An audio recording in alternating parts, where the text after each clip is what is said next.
Pregnancy should be a time of joy and not anxiety for the woman and her family. Do you want to learn more about pregnancy or have questions about fertility and reproductive health? Then join Dr. Linda Vanutu on Facebook and YouTube every Saturday at 4 p.m.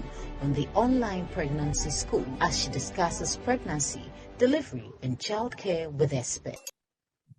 Ladies and gentlemen, once again, this is the online pregnancy school.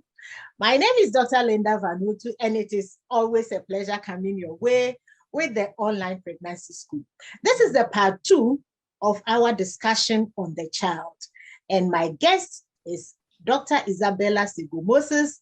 She has introduced herself to us. She is the National Ghana Health Service. She's at the headquarters, but she's the National Coordinator for Reproductive and Child Health. She's at that level, Director at the Ghana Health Service at that level. And in our first part of the discussion, we looked at some of the definitions for newborn, for a child, and then focus on the children under 5. So she has told us about the causes of sicknesses and deaths in that age group. Today, we are going to continue with the discussion, and it's about what is being done. What are the interventions that are in place? If there are interventions, why are these children dying? So, Isabella, welcome to the part 2 of this beautiful discussion. But you have told us about what leads to these deaths. One thing is that you said they are preventable. So why are these children dying? And are there any interventions in place right from the antenatal to birth to the child growing up to the 5 years? What are the interventions and why are they not working? Yes, there are interventions. The interventions are working. The problem is that the interventions are not reaching every child. They are not reaching every pregnant woman. So like I said in our first session, the interventions start from antenatal during the pregnant period. In fact, I would even say that strictly speaking, they start from when the young girl is an adolescent. Mm-hmm. If an adolescent girl is well nourished, she has the food nutrients in the right proportions, she's not anemic, her blood levels are good, she grows with it into adulthood and their body is better prepared to carry a pregnancy. Okay. Unfortunately, if that doesn't happen, then that adult is not fit enough, healthy enough to carry a pregnancy safely and deliver a healthy child. Okay. So let's take it that this adult has come in good state. In the antenatal period, the interventions that we do for the pregnant woman are for her own health, but to a large extent, they are also for the health of the baby growing in her womb. So when we give the pregnant woman her iron tablets, her folic acid tablets, is to make sure that the baby growing in her womb has sufficient blood to grow very well. When we give the pregnant woman her tablets against malaria, they go also to protect the baby in the womb. Mm-hmm. Because if the mother should come down with malaria in pregnancy, it is so severe. Okay. In some cases, the mothers even, pass away. Mm-hmm. If they don't, sometimes the pregnancy is terminated prematurely. Yeah. Sometimes in very, very severe cases, the baby will be born with what is known as congenital malaria. It's not too common. Okay. But if malaria situation, the mother is, severely affected by malaria, it can be passed on to the newborn and they come out very, very sick. That is unfortunate. Yes. So The anti-malarials we give them. We also talk about nutrition to them, what to eat, so that they are eating a balanced diet. They have their protein, they have their minerals, they have their iron. So they are eating their vegetables and staples to stay strong, to be able to deliver a healthy newborn. Again, during pregnancy, we give women an injection. We give them the tetanus, an injection against tetanus, especially if they haven't had some recommended 5 doses before the pregnancy. We give them during the pregnancy for themselves, but also to protect the newborn, because one condition that can kill the newborn very fast is neonatal tetanus. But if the mother is immunized during pregnancy or even before, it offers protection to the newborn. So you see that the interventions have started. Again, whenever they come to antenatal, we weigh them, we check the baby in the womb, we listen to the heart, all to make sure that things are going right. Exactly. Sometimes things go wrong in pregnancy, and we will decide that instead of waiting for the baby to get to 9 months, maybe this baby is about 8 months, 7 months, you come one day, we listen to the heart, no, we are not too happy, or we do a scan, we are not too happy with the placenta, then we intervene quickly, and we can save the child's life. So those are some of the interventions for the pregnancy period. Those are very important interventions, and they are available, but are they for free? We know that Ghana, we have the National Health Insurance. Pregnant women are encouraged to register with the National Health Insurance. So when a woman registers, does she have access to all these interventions that you have mentioned? Yes. When a woman registers, she has access to everything. She walks into the antenatal clinic. She's not charged anything. And she would get her injections. She would get tablets. She will get checked for her BP, her urine, and all that. It's part of the package under the National Health Insurance Scheme. You know, that's why I get surprised that some people don't make themselves available for the health sector to see them. It's really strange, because we should have 100% coverage for antenatal. Because when you go and you have the health insurance card, you are seen. Isabella, you know, some people also refuse to go for their card and then use that as an excuse to stay at home. But dear viewers, we have spoken about the role of the man. We have the role of the woman as well, and the family. If you are pregnant and you have a health insurance card, it is now your responsibility to go to the hospital. You see, that one should be your responsibility. Get up and go. When you are given the lab form, do the lab tests. When you have to have the scan done, do the scan. When you have to go for a review, go for the review. Because as Isabella has told us, there are so many interventions that are available for you. We have also had a session on the antenatal. So you were taken to the hospital. We showed you what is done for you. Every single thing that is done for you is really important, as Isabella is telling us. And I'm telling you that she sits at that level. They see the statistics. And the sad part is that a lot of these deaths are preventable. That is what hurts, that they can be prevented. So please, just go. Just go to the hospital. Just go for the antenatal. Register with the National Health Insurance. If you're a man and listening to us, please get your wife registered with the National Health Insurance. When I think that, Isabella, one of the things I think the churches should also do is that when people are going to get married, they should make sure that they are registered with the health insurance, the women. Exactly. That is because really it is really sad that you have all these available. A lot of us go to church or to the mosque or wherever we go to. I think that the religious leaders can also help us to reduce these preventable deaths. If we make sure that our congregation register with the health insurance, it is very important. Very, maybe very, very that good. we should add national health insurance to the list of engagement things.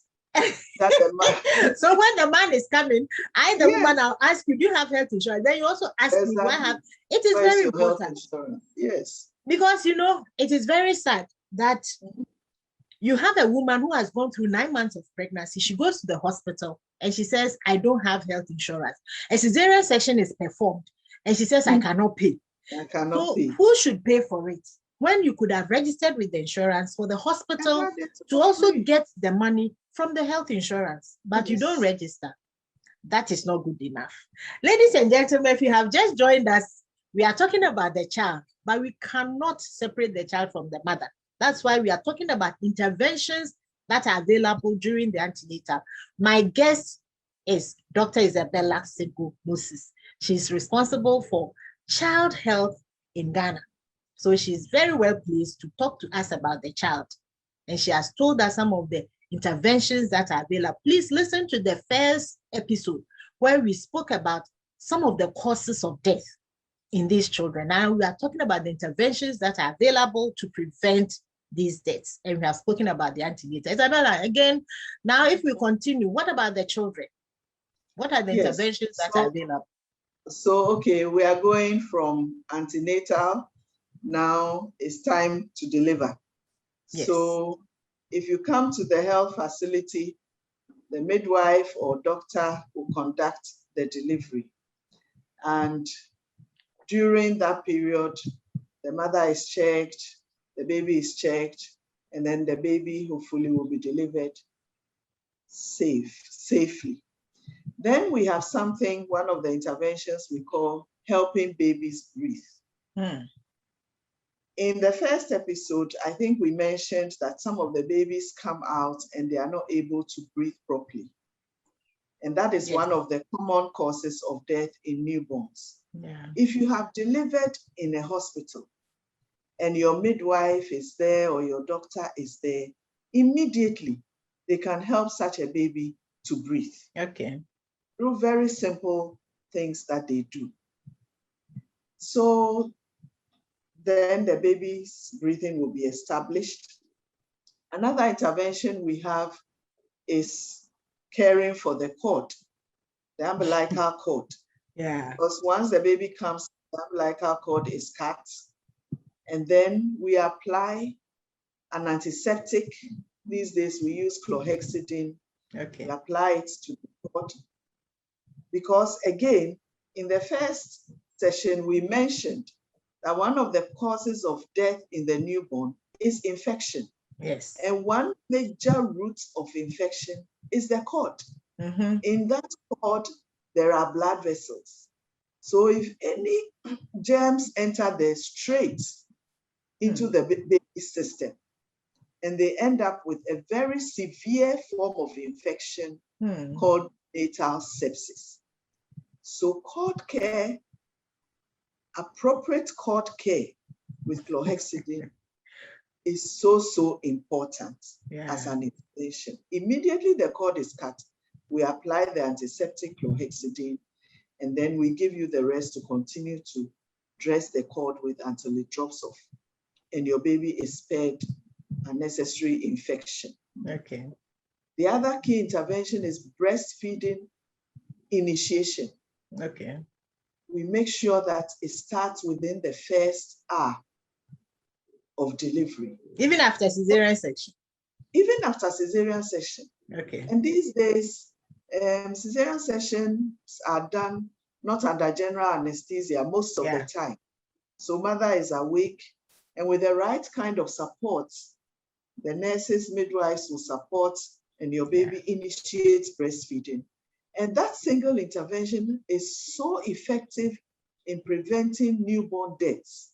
So effective. It's so simple, but it's one of the key interventions. We also make sure the baby is kept warm. We drop some antibiotics onto their eyes. That's another intervention to protect the eyes from infection. Wow. We also give them a jab of vitamin K. Some babies have problems with blood clotting. So they may bleed unnecessarily, but if they are given the vitamin K injection at birth, it ties them over that. They don't bleed too much. And then we initiate vaccination. So we give them polio at birth, and we give them the BCG, which is the injection against tuberculosis. So these are the interventions at the time of delivery. Hi, so much. So much. And people are just denying themselves of all these benefits because they are not delivering at the hospital. So Isabella, what are the statistics like? How many, if you take 100 women, how many of them deliver in the hospital or at a place where they can have all these interventions that you're talking about? You've spoken so about. these days we've made some progress. So for all, when I say hospital, I don't mean only hospital, health midwives, center, yes. midwives, yes. We have almost 80% of our women delivering. But then that means that 20%. And where are they? They are delivering at home. So where are those ones? They are delivering. Where are they? Why are they not coming? Some have all kinds of beliefs. Unfortunately, some things that you must go and deliver in a church, a special spiritual place. And some of those people are not trained. They go and deliver there. Something goes wrong. And you see, the things that can go wrong at delivery, they need immediate intervention. Exactly. By the time you move even 5 minutes, if lives can be lost. And 2 lives are lost, sometimes 3. Yes. And sometimes also, others don't prepare for the delivery in that they know they are going to deliver. They will prepare nicely the baby's clothes, the mother's clothes, what they wear for Ojemo, what they wear for. But how to get to the health facility when labor starts has not been planned for. And labor can occur midnight. You don't have a car. You're now looking for a car. And sometimes they delay before they even set off. So before they can make it to hospital, they deliver on the way. So unfortunately, a fifth are not reaching us. That is not good enough. From all this. That is very good. That is not good enough. That's why in my previous session, I spoke about the role of the men. If you have a wife, she has gone to the antenatal, she has come home. I said that we have something we call expected date of delivery. They will tell her around the time that she will deliver. And we also encourage the men, please, at least once or twice, join her to the hospital. The pregnancy school is somewhere you can go. It is informal. We don't have check-in, or it's a group of women there. You can go and ask a question and go back. And one beautiful thing with the hospital is that if they see that the man joined the wife, they see you earlier. Yes. So that you can go home and do whatever you were doing. We are encouraging the men, join us on this journey. 1/5 of our women who are pregnant are not delivering under a skilled person. So what is happening to them at birth for themselves and also for the babies, we don't even know, because all these interventions that Isabella has mentioned, it means that they are not benefiting from them. Isabella, those injections that are giving them drops of antibiotic in the eye, they're called, are they also covered under the National Health Insurance? Yes, they are all on National Health Insurance.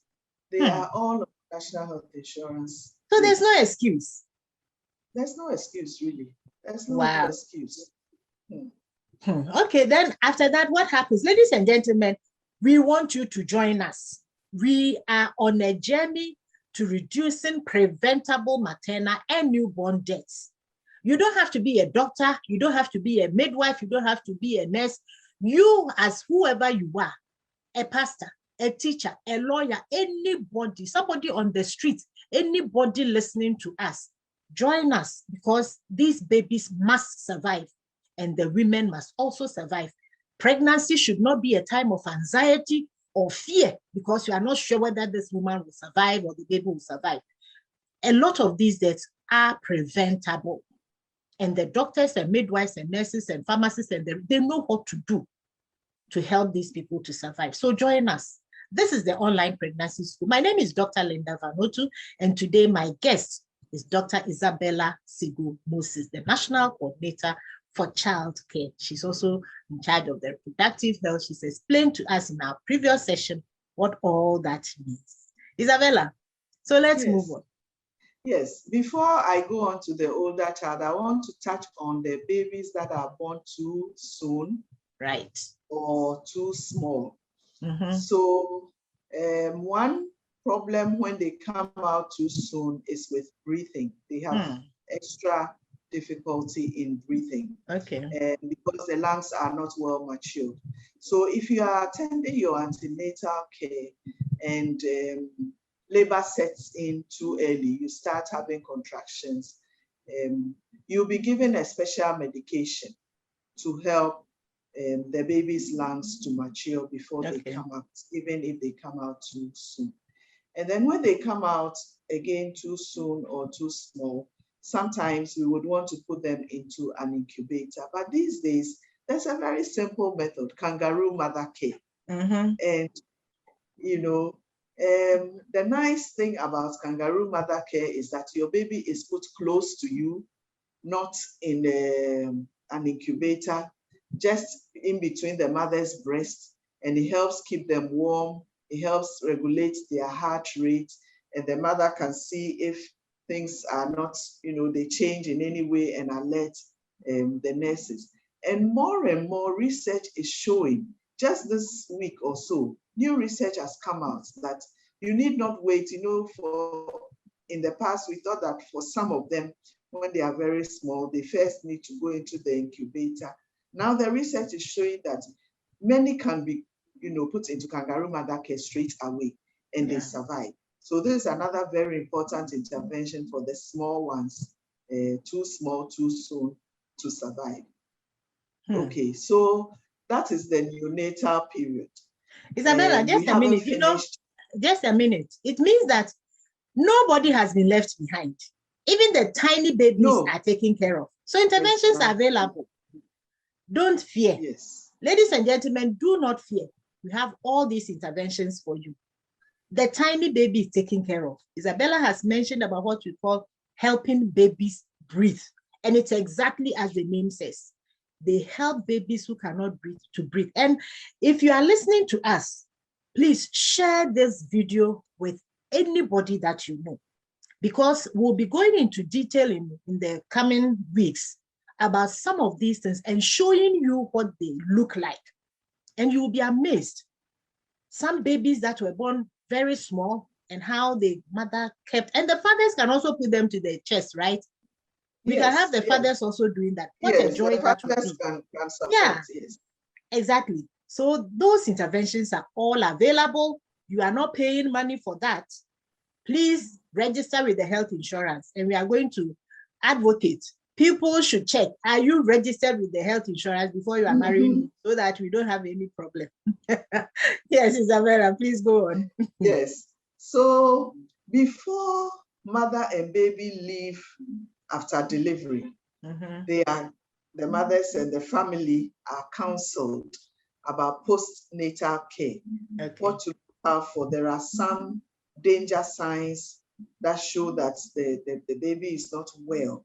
So you'll be taught to look to see, first of all, how to care for the baby, how to keep the baby warm, how to care for the cord, and then how to breastfeed, and what to look out for. For example, if you notice your baby's eyes or skin is yellow, that is jaundice, or you notice the baby is too warm or too cold to touch, or you notice the baby is sleeping too much, it's not breastfeeding.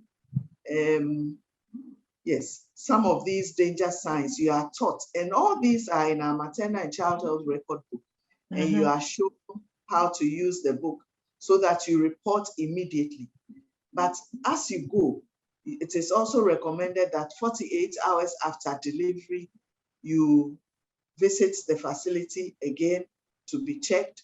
And then on day 6 or day 7, you come again. So I would say before your baby is named on the 7th or on the 8th day, make sure that a health worker has seen that baby twice. That's your postnatal visit. If you deliver within a facility, that 48 hours is covered. So then you need to come back on the 6th or 7th day. And that is your postnatal clinic, where again, the baby will be checked thoroughly. Breastfeeding will be checked, and the mother is also checked to make sure the mother is also well. So that is the postnatal package that we have. And then after that, we see you again, and then the next time you come will be then the 6-week visit. After postnatal, we usually see you after 2 weeks and then maybe 1 month. And then the 6 weeks visit is when we now start vaccination. And at the 6 weeks visit, your baby will be given another polio, and then you start your 5-in-1. You start your pneumococcal vaccine, you start your rotavirus vaccine. These are vaccinations against pneumonia, against diarrhea, against polio, against hepatitis B, and a whole lot of other serious conditions that could take your baby away. So it is very important that you visit the health facility during the 6-week visit. Apart from the vaccination, the babies are also weighed. I didn't mention weighing, but they are weighed at birth. They are weighed when you come for your postnatal, and then they are weighed when you come for your 6 weeks visit, all to check their growth. And these days, apart from weighing, we also measure their length. When they are babies, we talk about length. As they grow and they we talk about the height. Their height. So we want to make sure that they are growing well. If their feeding is going well and they are not sick, we know how much weight they should be gaining. So if we weigh and it's not, on track, then it means we have to check how is feeding going. Or if feeding is going right, then we have to check other things. But if you don't come, nobody can see, nobody can tell. The next time you know the baby is very sick, or if you are not even fortunate, the baby's life will be lost before you can take any action. Unfortunately. So postnatal clinic and child welfare clinic, very, very important. Okay, Isabella, so how many of them come? If you take 100 women, how many of them come back for the postnatal? The postnatal is also increasing gradually. Now we are getting to the 60s, 70s. But so even then, where are the where are the rest? There are all kinds of myths and misconceptions. In all our discussions, we haven't said this, but there are those who believe that the newborn should be kept indoors. Nobody, no evil eye should be, on the newborn. So the baby is kept indoors and not, doesn't go anywhere until maybe 1 month after or so. And during all that time, they are missing out on the important interventions that we have for them. So some don't come because of all these beliefs. Others, unfortunately, are waiting to have the white. The white cloth. The white cloth and the bag. And I don't have, so I can't go.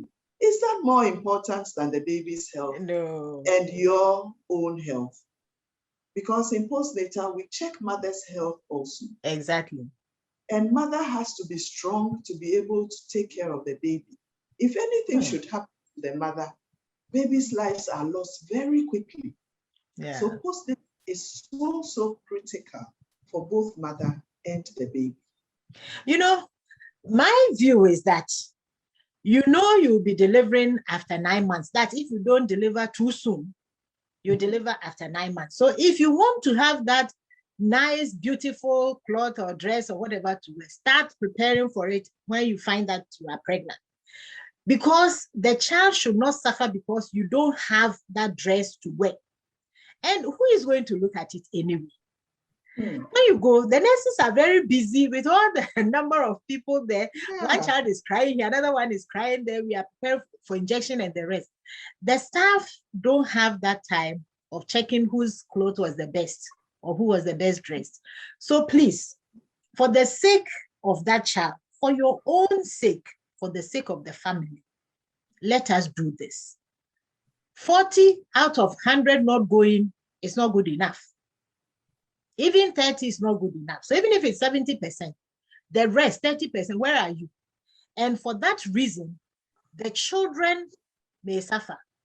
This child can have an infection that could have been treated and the child will be well. But if you don't do that and this child unfortunately gets some brain damage or something, then for the rest of your life, you are going to have challenges. Ladies and gentlemen, this is the Online Pregnancy School. Today, I am talking to Dr. Isabella Sagoe-Moses. She's in charge of child health for the country, Ghana. And she has said a lot. And so many interventions that are available for us. And if you are registered with the health insurance, they are all free. Postnatal is also free. What you have to do as your responsibility is to go to the hospital or go to the clinic, go to wherever they are having the child welfare clinic for your child to be seen, and they will check on you as well. Make sure that everything is okay. Why are you staying at home? Why are you not going? If you have any challenge, don't hesitate. Just go to them, discuss with them, and they will help you. If you have any question, if you have any comment about what we are discussing, please go ahead and put them in the comment section, and we will come back and answer them for you. And don't forget, if you have not yet subscribed, just go ahead, hit that subscribe button, and also turn on the notification bell. And on Facebook, follow me, The Pregnancy School.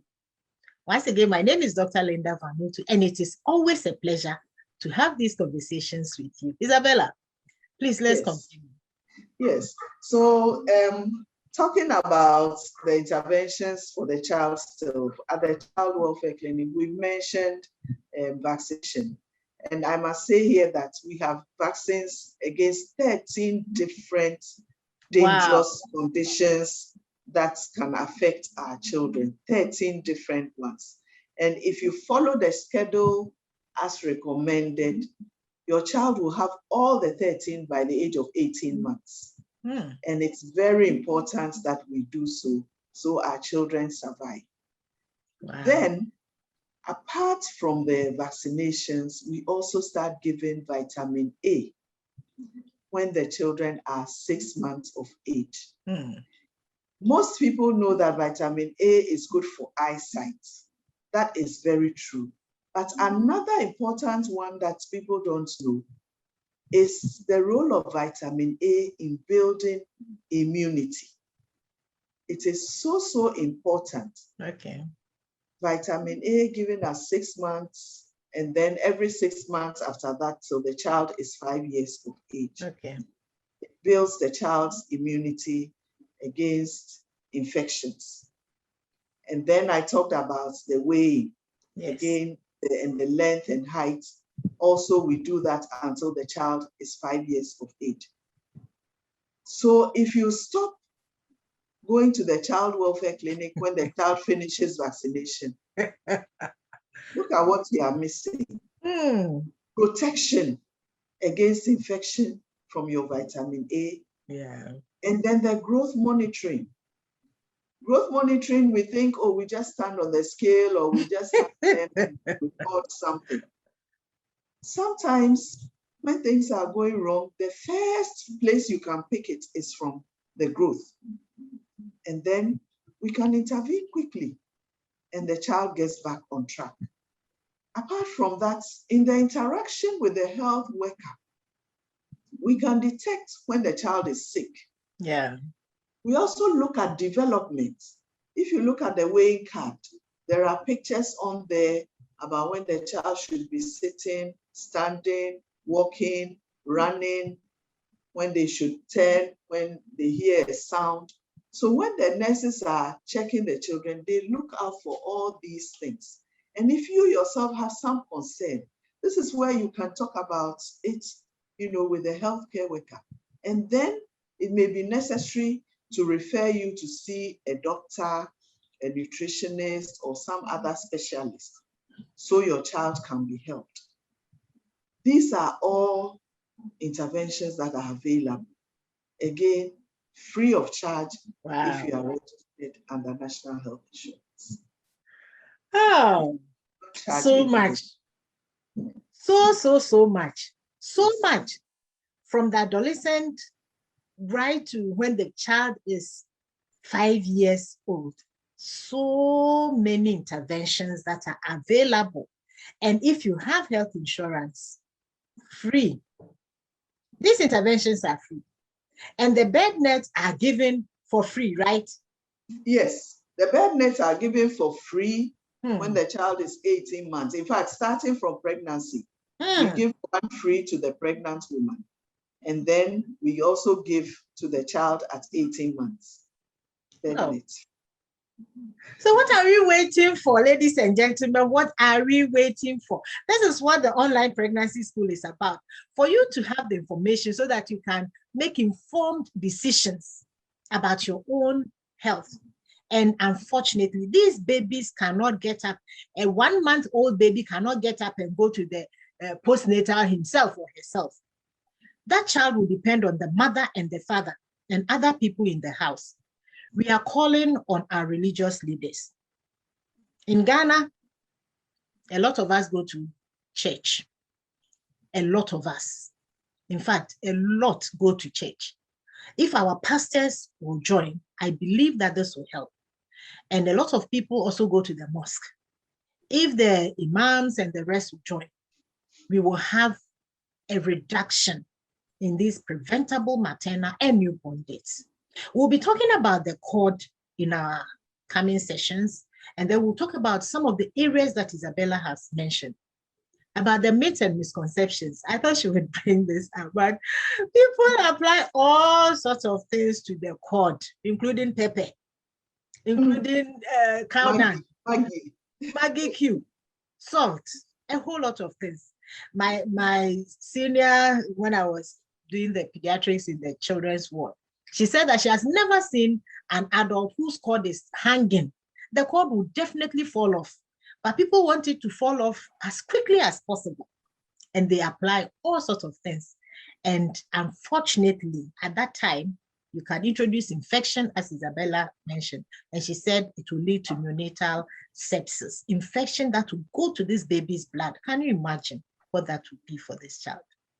Well, ladies and gentlemen, this is the online pregnancy school, and you have just joined us. Then you are listening to Dr. Isabella Sagoe-Moses, who is working with the Ghana Health Service as the Reproductive and Child Health Coordinator.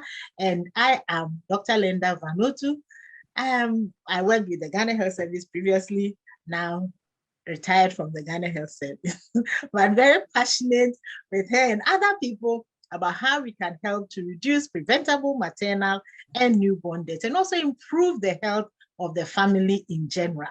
I will come back one day and talk about the Promise Initiative, where she's one of our advocates. So be ready for that. Today, we continued with our discussion, which we had the last time, on the child. And so much has been said. So much has been said. Please go back and listen to that one, which is the first part of our child health discussion. And this is the concluding part for this for now. Isabella, yes. We have heard a lot. I am really amazed at the number of interventions that are available for which people can just register with the health insurance and assess.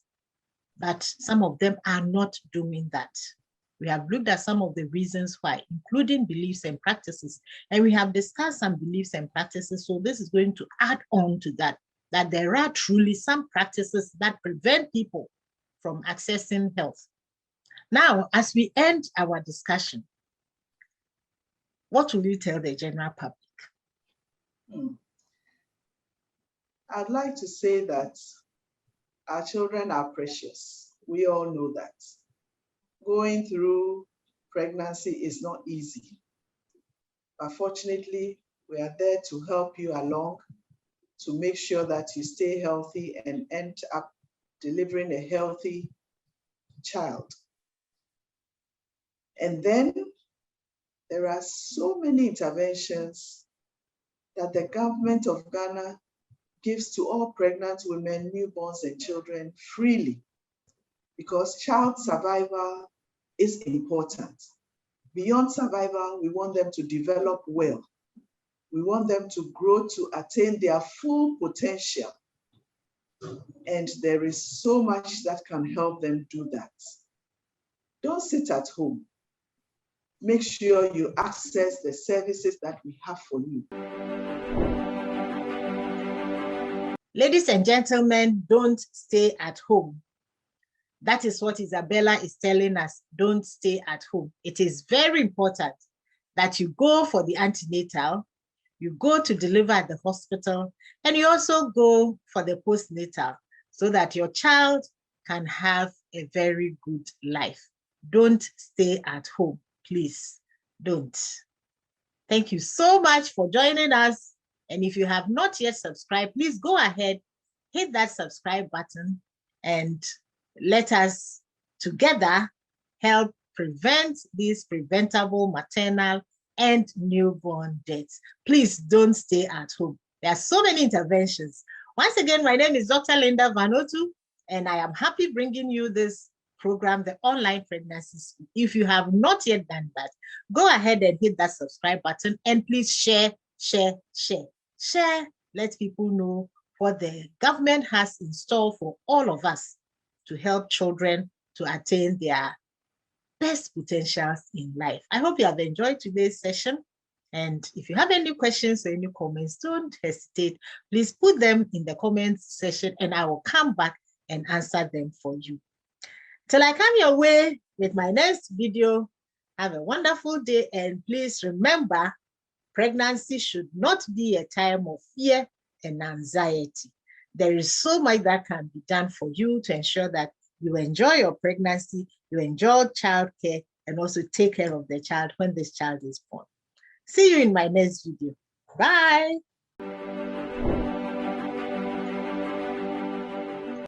Pregnancy should be a time of joy and not anxiety for the woman and her family. Do you want to learn more about pregnancy or have questions about fertility and reproductive health? Then join Dr. Linda Vanotu on Facebook and YouTube every Saturday at 4 p.m. on the Online Pregnancy School as she discusses pregnancy, delivery, and childcare with experts.